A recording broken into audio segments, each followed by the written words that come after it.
नमस्कार, मी प्रसन्न जोशी. महाराष्ट्र देशामध्ये आपल्या सगळ्यांचं स्वागत. महाराष्ट्र देशाची सुरुवात करूयात हेडलाईन्स पासून. तिकडे अजित पवार आपल्यावरचे आरोप फेटाळत असले तरी अजित पवार मंत्री असलेल्या वीज खात्यात कोट्यवधींचा घोळ सुरू आहे. सबऑर्डिनेट इंजिनियर्स असोसिएशननं पत्रकार परिषदेत हा आरोप केलाय. लेखी पत्र पाठवून या घोटाळ्याची चौकशी करण्याची मागणी करणाऱ्या अभियंत्यांना मंत्री अजित पवार कुठल्याही प्रकारे वेळच देत नाहीयेत. घोटाळ्यांच्या विरोधात आवाज उठवणाऱ्यांच्या बदल्यांचं सत्र मात्र सुरू आहे.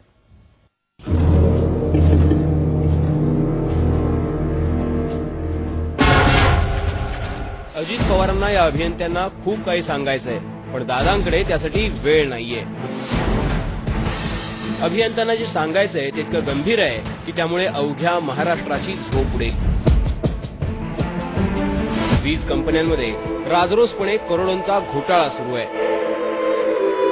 त्यामुळं एक्झॅक्टली आपल्याला तरी काही सांगता, पण चांगल्यापैकी हा भ्रष्टाचार याच्यामध्ये आहे. एकतर पारेषणमध्ये जे ईपीसी कॉन्ट्रॅक्ट दिलेले आहेत, जे शेड्यूल रेट्स जे आहेत त्याच्यापेक्षा जवळजवळ 200 ते 250 पट रेट्स त्याला दिलेले आहेत.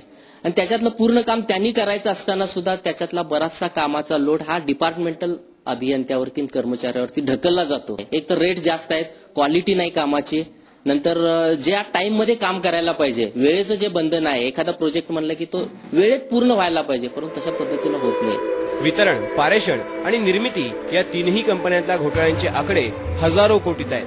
घोटाळ्यांची सुरुवातच एमएसईबीच्या विभाजनाबरोबर झाली आहे. विभाजनानंतर तीनही कंपन्यांनी प्रत्येकी 12 ते 15 हजार कोटींच्या कर्जाचा डोंगर उभारलाय.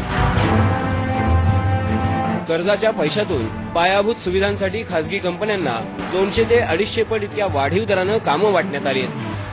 2012 पर्यंत निश्चितपणे तर लोडशेडिंग पूर्णतः कमी होईल किंवा बंद होईल ही तर शक्यता नाहीये.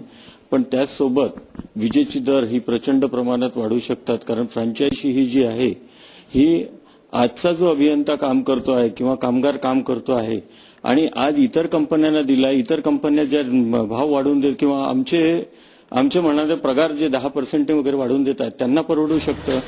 इतकंच नाही तर खासगी कंपन्यांनी एकाच कामाची बिलं 2-2 वेळेला दाखवली आहेत. सबस्टेशनचं मटेरियल खालच्या दर्जाचं आहे. काही कंपन्यांवर मुद्दामहून मेहरबानी दाखवली जाते. त्या सगळ्यांची तक्रार करणाऱ्यावर दबाव टाकला जातोय किंवा मग त्यांची बदली केली जाते. कॅगच्या रिपोर्टमध्ये राज्य सरकारवर ताशेरे ओढण्यात आले आहेत. भारनियमनाची समस्याही सुटण्याची शक्यता दिसत नाहीये. त्यातच ऊर्जा खात्याचा कारभार असा सुरू राहिला तर राज्यातला अंधार मिटण्याची शक्यता धुसर आहे.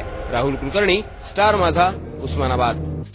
आणि या बातम्यांसोबत महाराष्ट्र देशामध्ये आपण इथेच थांबूयात. यानंतर पाहणार आहोत खेळ माझा. अजित तेंडुलकर आणि द्वारकानाथ संगिरी यांच्यासोबत पाहत रहा स्टार माझा. आपण पाहत आहात स्टार माझा.